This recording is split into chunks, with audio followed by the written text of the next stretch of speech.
Here's the best lesson I can give you on economics. It's very simple. We get paid for bringing value to the marketplace. That's about as simple as I can put economics. Now, it takes time to bring value to the marketplace. However, we do not get paid for time. So we cross that out. Mistakenly, the man says, I'm making about $20 for an hour. Not true. If that was true, you could just stay home, right? And have him send your money. So that's not true. We don't get paid for time. We get paid for value brought to the marketplace. Now, since that's true, here's one of the key questions. Is it possible to become twice as valuable to the marketplace and make twice as much money in the same time? Is that possible? The answer is yes. Could you become 3 times as valuable as you might be right now to the marketplace and make 3 times as much money in the same time? And the answer is yes. 5 times, 10 times? Of course. Now, there's some key questions to ask here. Why would the marketplace pay someone only $5 an hour? Very simple answer. They're not very valuable to the marketplace. Now, we must underline to the marketplace. This person might be a very valuable brother. Yes. Member of the family, valuable. Yes. Valuable member of the church, of course. Valuable citizen of the country? Yes. Valuable in the sight of God? No doubt. We're all of equal value in the sight of God. But if you're not very valuable to the marketplace, you don't get much money. You say, well, it shouldn't be that way. Well, then you got to start your own country. But here's the key. You don't have to stay here. Now, there was a big debate in Congress last year that this $5 was not enough. Should be 6, should be 6, should be 6.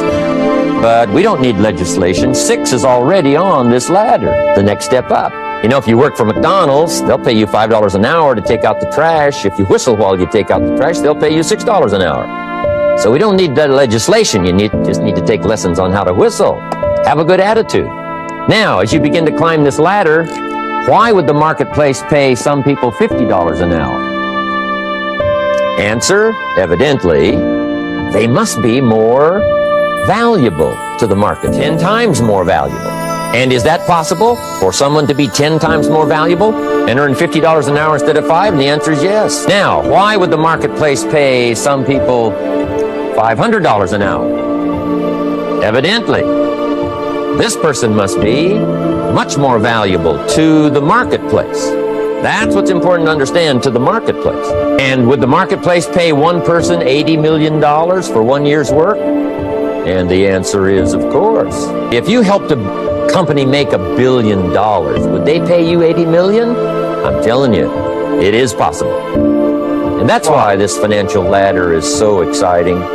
It's possible for all of this to come true for all of you, no matter where you start. As a student in school, just getting started out there in the workplace, this is all possible for you. Now, Mr. Schoaf gave me the clue on how to climb this ladder as high as I wanted to climb. Now, we're talking primarily economics here. There's a lot of other ways to become valuable to your family, valuable to your friends, valuable to the community, valuable to the team, right? Valuable to the team effort, valuable to the concert.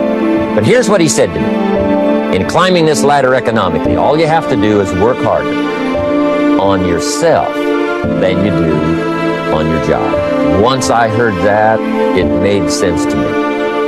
I kept hoping that everything else would change around me, found out that if I went to work on myself, worked on my skills, worked on my language, if I became better than I was each year, if I grew in skills and language, vocabulary, and competence, then I would become attractive to the marketplace.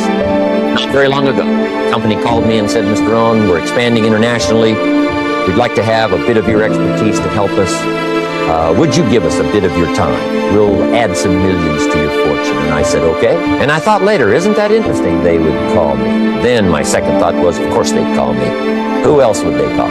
I can get the job done. Now, what a contrast for me, farm boy from Idaho, raised in obscurity, parents of modest means, broke when I was 25. How come I would get a telephone call and someone offer me a lot of money to help them in expanding around the world? Simple answer, evidently. Something happened to me between age 25 and where I am today. I can tell you where it all started. And I can, from my teacher, Mr. Schoaf, who said to me, we don't have to change what's going on out there. That's the wind that's blowing. All we have to do is change what's going on in here.